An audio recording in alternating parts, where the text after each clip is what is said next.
ವಿಶ್ವದ ಅತ್ಯಂತ ಶಕ್ತಿಶಾಲಿ ದೇಶದ ಬೇಹು ಇಲಾಖೆಯ ಮುಖ್ಯಸ್ಥಿಯಾಗಿ ನೇಮಕವಾಗಿರುವ ತುಳಸಿ ಗಬ್ಬಾರ್ಡ್ ಭಾರತೀಯರ. ಹಿಂದೂ ಹೆಸರಿರುವ, ಹಿಂದೂ ನಂಬಿಕೆಗಳನ್ನ ಅನುಸರಿಸುವ ತುಳಸಿಗೂ ಭಾರತಕ್ಕೂ ಏನಾದರೂ ಕನೆಕ್ಷನ್ ಇದೆಯಾ? ಭಾರತೀಯ ಮೂಲದ ಹಿಂದೂ ಮಹಿಳೆ ಅಮೆರಿಕದ ಗುಪ್ತಚರ ಇಲಾಖೆಯ ಮುಖ್ಯಸ್ಥೆಯಾಗಿದ್ದಾರೆ ಅನ್ನೋದು ಸತ್ಯನಾ? ಡೆಮೊಕ್ರಾಟ್ ಆಗಿದ್ದ, ಅಲ್ಲಿಂದಲೇ ಅಧ್ಯಕ್ಷೀಯ ಅಭ್ಯರ್ಥಿಯೂ ಆಗಬಯಸಿದ್ದ ಈ ತುಳಸಿ ದಿಢೀರನೆ ಪಕ್ಷ ಬದಲಾಯಿಸಿದ ಹಿನ್ನೆಲೆ ಏನು? ಅಮೆರಿಕದ ಗುಪ್ತಚರ ಇಲಾಖೆಯ ಹೊಸ ನಿರ್ದೇಶಕಿ ಅಂದ್ರೆ ಡೈರೆಕ್ಟರ್ ಆಫ್ ನ್ಯಾಷನಲ್ ಇಂಟೆಲಿಜೆನ್ಸ್ ಆಗಿ ತುಳಸಿ ಗಬ್ಬಾರ್ಡ್ ಅವರನ್ನ ಭಾವಿ ಅಧ್ಯಕ್ಷ ಡೊನಾಲ್ಡ್ ಟ್ರಂಪ್ ನೇಮಿಸಿದ್ದಾರೆ.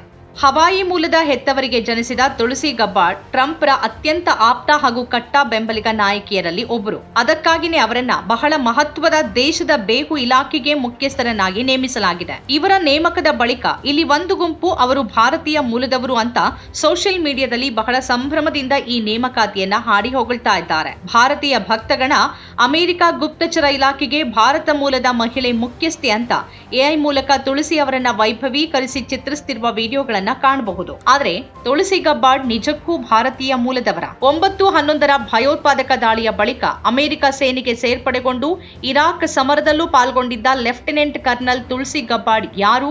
ಅಮೆರಿಕ ಸೇನೆಯಲ್ಲಿ ಇವರು ಸಲ್ಲಿಸಿರುವ ಸೇವೆ ಎಷ್ಟು? ಒಂದು ಕಾಲದಲ್ಲಿ ಡೆಮೊಕ್ರಾಟ್ ಪಕ್ಷದ ಅಧ್ಯಕ್ಷೀಯ ಅಭ್ಯರ್ಥಿಯಾಗುವ ಸಾಧ್ಯತೆ ಇದ್ದ ತುಳಸಿ ರಿಪಬ್ಲಿಕನ್ ಪಕ್ಷಕ್ಕೆ ತಲುಪಿದ್ದು ಹೇಗೆ? ಹಿಂದೂ ಧರ್ಮದ ಜೊತೆ ಇವರ ಕನೆಕ್ಷನ್ ಏನು? ಎಲ್ಲವನ್ನೂ ಈ ವಿಡಿಯೋದಲ್ಲಿ ತಿಳಿಸ್ತೇವೆ. ತುಳಸಿ ಗಬ್ಬಾರ್ಡ್ ಹಿಂದೂ ಧರ್ಮವನ್ನ ಪಾಲಿಸ್ತಾರೆ, ಹೌದು. ಆದರೆ ಇವರಿಗೆ ಭಾರತದೊಂದಿಗೆ ನೇರವಾಗಿ ಯಾವುದೇ ಸಂಪರ್ಕ ಇಲ್ಲ. ಬಹುತೇಕ ವಿಚಾರಗಳಲ್ಲಿ ಅಮೆರಿಕ ಗುಪ್ತಚರ ಸಂಸ್ಥೆಗಳ ಅಭಿಪ್ರಾಯಕ್ಕೆ ತದ್ವಿರುದ್ಧವಾದ ಅಭಿಪ್ರಾಯವನ್ನೇ ವ್ಯಕ್ತಪಡಿಸುವ ತುಳಸಿ ಗಬ್ಬಾರ್ಡ್ ಇದೀಗ ಅಲ್ಲಿನ 18 ಪ್ರಮುಖ ಗೂಢಚರ ಸಂಸ್ಥೆಗಳ ಮೇಲ್ವಿಚಾರಣೆ ಮಾಡೋಕೆ ಸಿದ್ಧರಾಗಿದ್ದಾರೆ. ತುಳಸಿ ಅವರು ನಮ್ಮ ಗುಪ್ತಚರ ಸಮುದಾಯಕ್ಕೆ ತಮ್ಮ ಸುಪ್ರಸಿದ್ಧ ವೃತ್ತಿ ಜೀವನವನ್ನ ವ್ಯಾಖ್ಯಾನಿಸಿದ ನಿರ್ಭೀತ ಮನೋಭಾವವನ್ನ ತರ್ತಾರೆ ಅಂತ ನನಗೆ ತಿಳಿದಿದೆ. ಅದು ನಮ್ಮ ಸಾಂವಿಧಾನಿಕ ಹಕ್ಕುಗಳನ್ನ ಬೆಂಬಲಿಸುತ್ತೆ ಮತ್ತು ಶಕ್ತಿಯ ಮೂಲಕ ಶಾಂತಿಯನ್ನ ಭದ್ರಪಡಿಸುತ್ತೆ ಅಂತ ಚುನಾಯಿತ ಅಧ್ಯಕ್ಷ ಟ್ರಂಪ್ ಸಾಮಾಜಿಕ ಮಾಧ್ಯಮ ಪ್ಲಾಟ್ಫಾರ್ಮ್ ಟ್ರೂತ್ ಸೋಷಿಯಲ್ ನಲ್ಲಿ ಪೋಸ್ಟ್ ಮಾಡಿದ್ದಾರೆ. ಮಾಜಿ ಡೆಮೊಕ್ರಾಟಿಕ್ ಕಾಂಗ್ರೆಸ್ ಸದಸ್ಯೆ ಮತ್ತು ಆ ಪಕ್ಷದಿಂದ 2020ರಲ್ಲಿ ಸ್ವತಃ ಅಧ್ಯಕ್ಷೀಯ ಅಭ್ಯರ್ಥಿ ಆಕಾಂಕ್ಷಿಯಾಗಿದ್ದ ತುಳಸಿ ಅವರು ಟ್ರಂಪ್ ಅಧ್ಯಕ್ಷರಾಗಿ ಆಯ್ಕೆಯಾದ ನಂತರದ ವಾರದಲ್ಲಿ ಶ್ವೇತಭವನಕ್ಕೆ ಉನ್ನತ ಹುದ್ದೆಗಳಿಗೆ ನೇಮಕಗೊಂಡ ಅನೇಕ ಟ್ರಂಪ್ ನಿಷ್ಠಾವಂತರಲ್ಲಿ ಸೇರಿದ್ದಾರೆ. 43 ವರ್ಷದ ತುಳಸಿ ಗಬ್ಬಾರ್ಡ್ ಅವರು ಅಮೆರಿಕ ಆರ್ಮಿ ರಿಸರ್ವಿಸ್ಟ್ ಆಗಿದ್ದಾರೆ. ಹವಾಯಿಯಿಂದ 4 ಬಾರಿ ಡೆಮೊಕ್ರಾಟಿಕ್ ಕಾಂಗ್ರೆಸ್ ಸದಸ್ಯೆಯಾಗಿದ್ದ ಅವರು 2012ರಲ್ಲಿ ಯುಎಸ್ ಹೌಸ್ ಆಫ್ ರೆಪ್ರೆಸೆಂಟೇಟಿವ್ಸ್ ನಲ್ಲಿ ಸ್ಥಾನ ಗೆದ್ದಾಗ ಆ ಸ್ಥಾನಕ್ಕೆ ಬಂದ ಮೊದಲ ಹಿಂದೂ ಅನ್ನೋ ಹೆಗ್ಗಳಿಕೆಗೆ ಪಾತ್ರರಾಗಿದ್ರು. 1981ರಲ್ಲಿ ಸಮೋವನ್ ಅಮೆರಿಕನ್ ತಂದೆ ಮತ್ತು ಅಮೆರಿಕನ್ ಮಿಡ್ವೆಸ್ಟ್ ಮೂಲದ ತಾಯಿಗೆ ಜನಿಸಿದ ತುಳಸಿ ಹವಾಯಿಯಲ್ಲಿ ಬೆಳೆದ್ರು. ಅಲ್ಲಿನೇ ಅವರ ತಾಯಿ ಕರೋಲ್ ಹಿಂದೂ ಧರ್ಮದಲ್ಲಿ ತೀವ್ರ ಆಸಕ್ತಿ ತೋರಿಸಿದ್ರು. 2013ರ ಹವಾಯಿ ನ್ಯೂಸ್ ನೌ ನಲ್ಲಿರುವ ತುಳಸಿಯ ಪ್ರೊಫೈಲ್ ಪ್ರಕಾರ ಕರೋಲ್ ತನ್ನ ಎಲ್ಲ ಮಕ್ಕಳಿಗೆ ಹಿಂದೂ ಹೆಸರುಗಳನ್ನ ಇಟ್ಟಿದ್ದಾರೆ. ಭಕ್ತಿ, ಜೈ, ಆರ್ಯನ್, ತುಳಸಿ ಮತ್ತು ಬೃಂದಾವನ್ ಆ ಹೆಸರುಗಳು.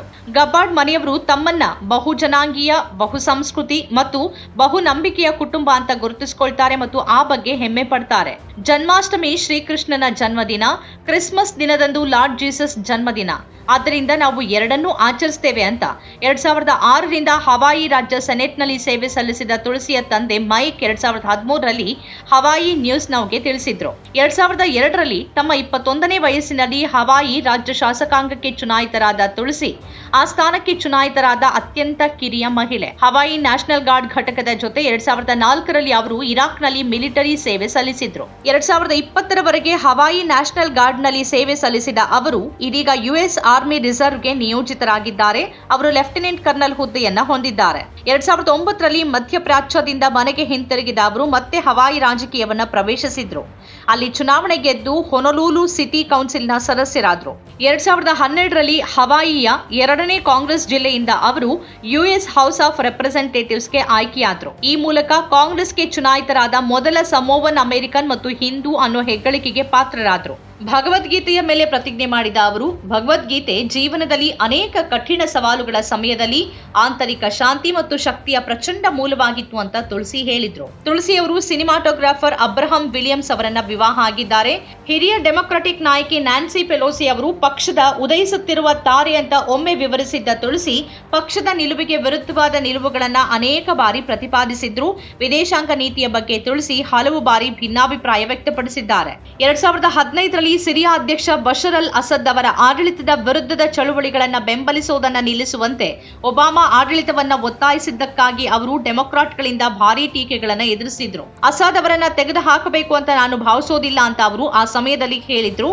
ಅವರನ್ನ ಉರುಳಿಸಿದ್ರೆ ಇಸ್ಲಾಮಿಸ್ಟ್ ಉಗ್ರಗಾಮಿ ಗುಂಪುಗಳು ಅಧಿಕಾರ ವಹಿಸಿಕೊಳ್ಳುತ್ತೆ ಅಂತ ಅವರು ಎಚ್ಚರಿಸಿದ್ರು.